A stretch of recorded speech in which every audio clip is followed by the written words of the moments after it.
আসসালামু আলাইকুম, welcome back to my another class with Rakibul Hasan. আজকে এই ক্লাসে টু বি ভার্ব দিয়ে বাক্য তৈরি করা শিখব। যারা বিগিনার আছেন তাদের জন্য এই ক্লাসটা খুবই গুরুত্বপূর্ণ। অবশ্যই আপনারা ক্লাসটা প্রথম থেকে শেষ পর্যন্ত দেখবেন। একটু বোর্ডে লক্ষ্য করেন, তাহলে শিখতে পারবেন। দেখেন, am, is, are, was, were, এই পাঁচটা টু বি ভার্ব দিয়ে আমরা কি বাক্য তৈরি করা শিখব। এম, ইজ, আর ব্যবহার করব প্রেজেন্ট টেন্সের ক্ষেত্রে, ওয়াজ, আর ব্যবহার করব পাস্ট টেন্সের ক্ষেত্রে। একটু লক্ষ্য করেন, দেখেন এখানে আমি একটা সাবজেক্ট লিখেছি আই। আই অর্থ কি আমি।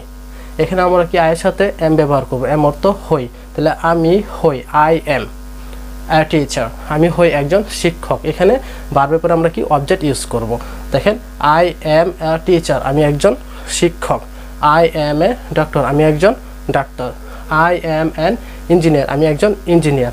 আই এম এ বিজনেসম্যান, আমি একজন ব্যবসায়ী। এভাবে আমরা কি অবজেক্ট চেঞ্জ করে অনেকগুলো বাক্য তৈরি করতে পারবো। পরের সাবজেক্টটা দেখেন, ইউ। ইউ অর্থ কি তুমি। ইউর সাথে সবসময় ব্যবহার করব আর। আর অর্থ কি হয় বা হও।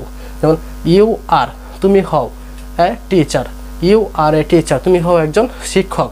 ইউ আর এ ডক্টর, তুমি হও একজন ডাক্তার। ইউ আর অ্যান ইঞ্জিনিয়ার, তুমি হও একজন ইঞ্জিনিয়ার।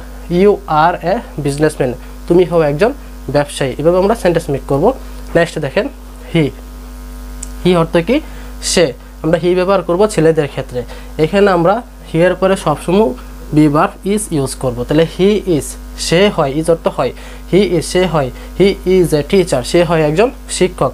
হি ইজ এ ডক্টর, সে হয় একজন ডাক্তার। হি ইজ অ্যান ইঞ্জিনিয়ার, সে হয় একজন ইঞ্জিনিয়ার। হি ইজ এ বিজনেসম্যান, সে হয় একজন ব্যবসায়ী। এভাবে আমরা কি অবজেক্টগুলো চেঞ্জ করে হাজার হাজার বাক্য তৈরি করতে পারবো। দেখেন, তারপর এটা লক্ষ্য করেন, সি। সি অর্থ কি সে। এটার অর্থ সেম, কিন্তু সি ব্যবহার করব মেয়েদের ক্ষেত্রে। তাহলে সি এর সাথে হবে ইজ।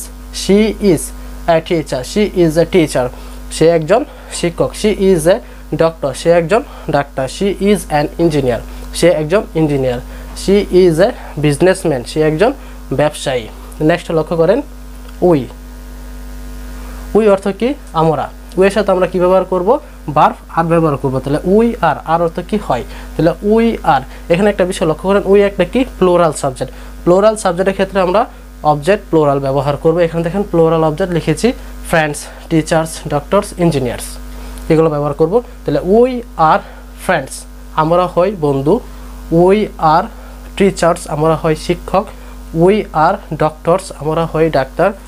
উই আর ইঞ্জিনিয়ার্স, আমরা হই ইঞ্জিনিয়ার্স। দেখেন তারপর এটা দে। দে অর্থ কি তারা। দের সাথে আমরা ব্যবহার করব ভার্ব আর ব্যবহার করব। তাহলে দে আর। দে একটা প্লোরাল সাবজেক্ট। প্লোরাল সাবজেক্ট যদি থাকে তাহলে আমাদের অবজেক্টও কি দিতে হবে, প্লোরাল দিতে হবে। তাহলে দে আর ফ্রেন্ডস, তারা হয় বন্ধু। দে আর টিচার্স, তারা হয় শিক্ষক। দে আর ডক্টরস, তারা হয় ডাক্তার। দে আর ইঞ্জিনিয়ার্স, তারা হয় ইঞ্জিনিয়ার। এভাবে আমরা কি সেন্টেন্সগুলো মেক করতে থাকবো। এখন আমরা দেখব ওয়াজ আর ওয়ারের ব্যবহার। ওয়াজ আর ওয়ার ব্যবহার করব পাস্ট টেন্সের ক্ষেত্রে। এটা অর্থ হবে ছিলাম বা ছিলে অর্থে, কি অতীতে কোনো কিছু ছিল, এরকম অর্থে আমরা কি ওয়াজ আর ওয়ার ব্যবহার করব। একটু লক্ষ্য করেন, দেখেন প্রথমে একটা সাবজেক্ট লিখেছি আই। আয়ের ক্ষেত্রে আমরা ব্যবহার করব ওয়াজ। তাহলে আই ওয়াজ, আমি ছিলাম। আই ওয়াজ এ টিচার, আমি একজন শিক্ষক ছিলাম। আই ওয়াজ এ ডক্টর, আমি একজন ডাক্তার ছিলাম। আই ওয়াজ অ্যান ইঞ্জিনিয়ার, আমি একজন ইঞ্জিনিয়ার ছিলাম। আই ওয়াজ এ বিজনেসম্যান, আমি একজন ব্যবসায়ী ছিলাম। এভাবে সেন্টেন্সগুলো মেক করব। তারপরে দেখেন ইউ। ইউর সাথে হবে আমাদের ওয়ার। তাহলে ইউ ওয়ার এ টিচার, তুমি একজন শিক্ষক ছিলে। ইউ ওয়ার এ ডক্টর, তুমি একজন ডাক্তার ছিলে। ইউ ওয়ার অ্যান ইঞ্জিনিয়ার, তুমি একজন ইঞ্জিনিয়ার ছিলে। ইউ ওয়ার এ বিজনেসম্যান, তুমি একজন ব্যবসায়ী ছিলে। এভাবে সেন্টেন্সগুলো মেক করতে থাকবো। তারপর এটা দেখেন হি। হি এর ক্ষেত্রে আমরা ব্যবহার করব ওয়াজ। তাহলে হি ওয়াজ এ টিচার, সে একজন শিক্ষক ছিল। হি ওয়াজ এ ডক্টর, সে একজন ডাক্তার ছিল। হি ওয়াজ এন ইঞ্জিনিয়ার, সে একজন ইঞ্জিনিয়ার ছিল। হি ওয়াজ এ বিজনেসম্যান, সে একজন ব্যবসায়ী ছিল। তারপরে দেখেন সি। এটা তো বলেছি, এটা আমরা মেয়েদের ক্ষেত্রে ব্যবহার করব। সি। সি এর ক্ষেত্রে কী হবে, ওয়াজ হবে। সি ওয়াজ, সে ছিল। সি ওয়াজ এ টিচার, সে শিক্ষক ছিল।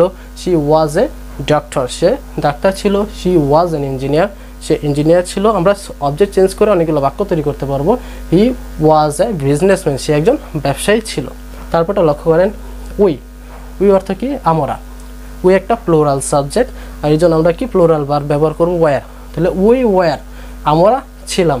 উই ওয়ার ফ্রেন্ডস, আমরা বন্ধু ছিলাম। উই ওয়ার টিচার, আমরা শিক্ষক ছিলাম। উই ওয়ার ডক্টরস, আমরা ডাক্তার ছিলাম। উই ওয়ার ইঞ্জিনিয়ার, আমরা কি ইঞ্জিনিয়ার ছিলাম। ফাইনালি একটা সাবজেক্ট আছে দে। দে অর্থ কি তারা। দের সাথে আমরা কি ব্যবহার করব, ওয়ার ব্যবহার করব। তাহলে দে ওয়ার তারা ছিল। দে ওয়ার ফ্রেন্ডস, তারা বন্ধু ছিল। দে ওয়ার টিচার্স, তারা শিক্ষক ছিল। দে ওয়ার ডক্টরস, তারা ডাক্তার ছিল। দে ওয়ার ইঞ্জিনিয়ার্স, তারা ইঞ্জিনিয়ার ছিল। আমরা এভাবেই এম ইজ আর ওয়াজ ওয়ারের ব্যবহারটা ভালো করে শিখতে পারলাম আজকে, কীভাবে আমরা সেন্টেন্স মেক করতে পারি, কীভাবে বাক্য তৈরি করতে পারি। যারা ক্লাসটা দেখেছেন তাদেরকে অসংখ্য ধন্যবাদ। আপনারা এই পর্যন্ত ভালো থাকবেন, সুস্থ থাকবেন। আসসালামু আলাইকুম।